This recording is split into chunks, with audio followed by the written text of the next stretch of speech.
कांग्रेस राष्ट्रीय महासचिव व राज्यसभा सांसद रणदीप सुरजेवाला ने बीजेपी और जेजेपी पर साधा निशाना। राम मंदिर पर बोलते हुए कहा कि भगवान राम सबके हैं, लेकिन बीजेपी और आरएसएस राम के नाम पर कर रही है राजनीति। कहा कि भारतीय जनता पार्टी किसानों के साथ बड़ा धोखा कर रही है। राम मंदिर पर बोलते हुए कहा कि भगवान राम सबके हैं, लेकिन बीजेपी और आरएसएस भगवान राम के नाम पर राजनीति करती है। भगवान राम के नाम पर राजनीति नहीं करनी चाहिए। राम को हर धर्म का व्यक्ति मानता है। देश के विभिन्न मुद्दों पर राजनीति हो, लेकिन राम के नाम पर राजनीति करना सही नहीं।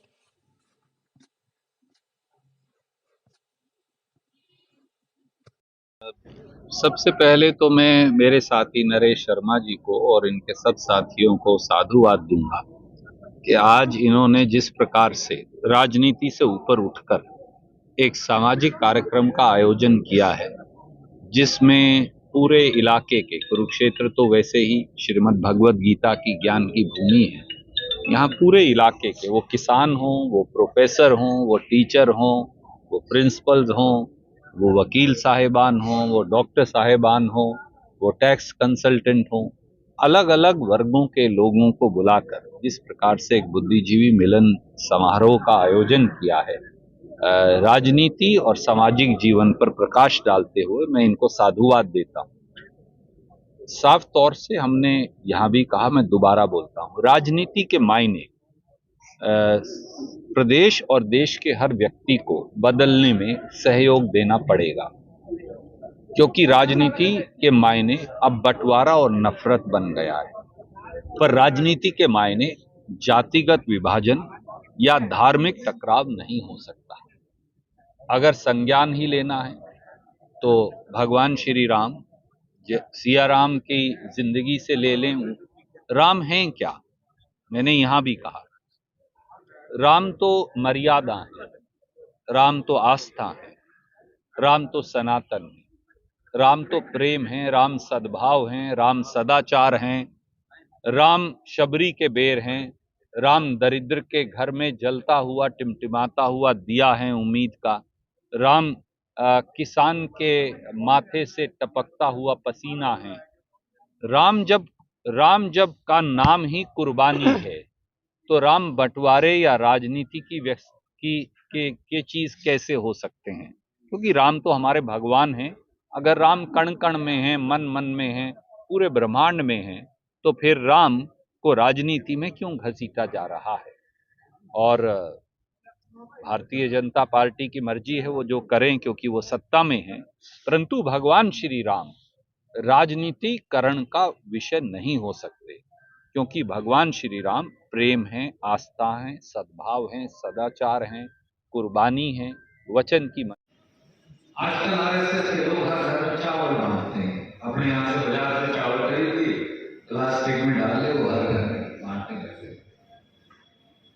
भगवान के मंदिर में जाने के लिए नरेश भाई, पिछली बार आपको निमंत्रण कब आया था? मंदिर में माथा टेकने की निमंत्रण की आवश्यकता क्या है? गुरुद्वारा में जाने के लिए निमंत्रण आता है कि गुरु साहब ने बुलाया, चलो लिखित इनविटेशन भेजा है। मंदिर में जाने के लिए ना कोई तिथि है, ना कोई समय है, ना कोई मुहूर्त है, क्यों बड़ी ना कोई उसके नक्षत्र है, वो तो स्वेच्छा है, आप कभी चले। और ये किसने कहा था कि मंदिर में जाने के लिए बीजेपी की परमिशन लगेगी या आरएसएस की परमिशन लेनी पड़ेगी? मैंने तो ऐसा कभी सुना नहीं। मेरी उम्र भी 55-56 साल की होगी। मंदिर में जाने के लिए कांग्रेस की इजाजत चाहिए या बीजेपी की इजाजत चाहिए या लोकदल की इजाजत चाहिए, ये तो हमने कई बार सुना। और बीजेपी कौन है फैसला करने वाले, कौन जाएगा? राम के दरबार में कोई वीआईपी नहीं हो सकता।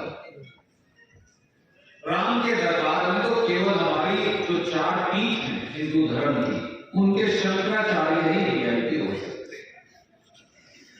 वो वही प्राण प्रतिष्ठा किसी मंदिर की कर सकते हैं। जैसे हम किसी सिद्ध ब्राह्मण को बुलाते हैं, गांव में भी जब हमें मंदिर की स्थापना करनी हो तो गांव में जो सबसे बड़ा बुजुर्ग है या तो उससे पत्थर रखवाते हैं, उसकी तो हम जात देखते हैं, भाई सबसे शान आदमी को रखते पत्थर, तो उससे रखवा लेते हैं।